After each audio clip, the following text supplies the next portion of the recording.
සියලුම දෙනාව අයබෝවන් කියලා පිළිගන්නවා බිට්ලන් YouTube channel එකෙන් ගෙන C programming series එකේ පළවෙනි වීඩියෝ එකට. ඉතින් අද අපි මේ අපේ පළවෙනි වීඩියෝ එකෙන් C programming language එකට හැඳින්වීමක් ගමු. ඒ කියන්නේ මේ C programming language එක කියන්නේ මොකක්ද? මේක මොනවටද use කරන්නේ? මේකෙන් අපිට මොන වගේ දේවල්ද කරගන්න පුළුවන් වගේ දේවල් අපි මේ වීඩියෝ එකෙන් කතා කරමු. අපි එහෙනම් මෙහින් පටන් ගමු. ලෝක programming languages විශාල ප්‍රමාණයක් තියෙනවා. එතකොට මේ programming languages පාවිච්චි කරන ඉවරලා අපි හදනවා program. මොනවාද අපි මේ program කියලා කියන්නේ? අපි දන්න program ටිකක් විදිහට ගත්තොත් එහෙම Excel, PowerPoint, Photoshop, ඒ වගේම Google Chrome වගේ web browsers මේවා ඔක්කොම program. මේවා විතර හැදිලා තියෙන්නේ code විශාල ප්‍රමාණයක් එකතු වෙලා. එතකොට කවුද මේ programs හදන්නේ? මේ programs හදන්නේ programmers විසින්. නැත්නම් software engineers විසින්. දැන් අපි බලමු මොනවටද මේ C program එක use කරන්නේ. මේ C program එක පාවිච්චි කරලා අපිට මොන වගේ දේවල්ද කරගන්න පුළුවන් කියලා.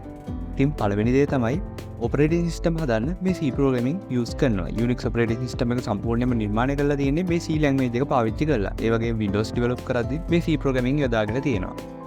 ඊගාවට GUI හදන්නත් මේක පාවිච්චි කරනවා. ඒ වගේම embedded system හදන්නත් මේ programming පාවිච්චි කරනවා. micro controller programming වගේ දේවල් මේකදී ගොඩක්ම කරන්නේ. computer hardware device drivers programming කරන්න, ඒ වගේම automation, robotic වගේ දේවල් වලටත් මේ C programming use කරනවා. තව compilers build කරන්නත් මේ C programming use කරනවා. ඊට අමතරව මේක application softwares, MySQL වගේ databases, web browsers වගේ දේවල් හදන්නත් අපිට C programming use කරන්න පුළුවන්. දැන් අපි බලමු කවුද මේ compilers ලා කියන්නේ කියලා.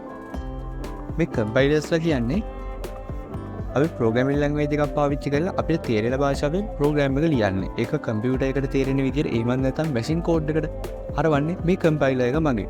තරලව කිව්වොත් මේකෙන් වෙන්නේ high level programming language එක machine language එකට convert කරන එක. ඒ කියන්නේ එක සහ බිංදුව බවට. අපි programming language එකෙන් ලියන මේ program එක එක සහ බිංදුව බවට convert කරලා ඉවරලා ඊට පස්සේ තමයි ඒක computer එක තේරුම් අරගෙන ඉවරලා run කරන්නේ.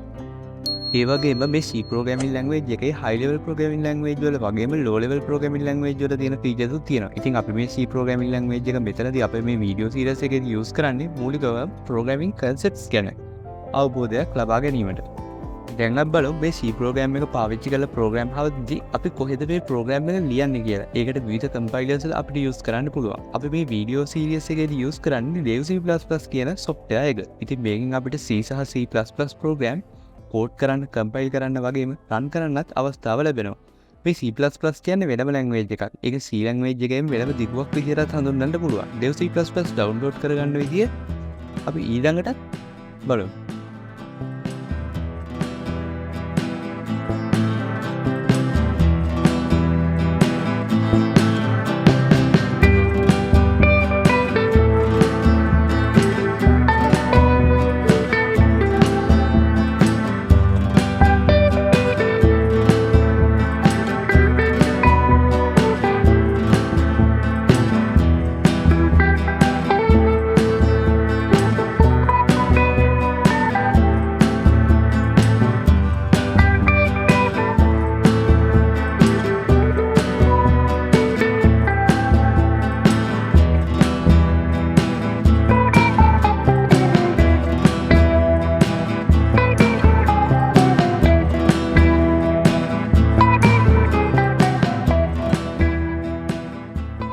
ඉතින් අද වීඩියෝ එකෙන් ඔය ටික තමයි කතා කරන්න තියෙන්නේ. අපි ඊළඟ වීඩියෝ එකේ නම් බලමු කොහොමද C language එක use කරලා program එකක් ලියන්නේ කියලා.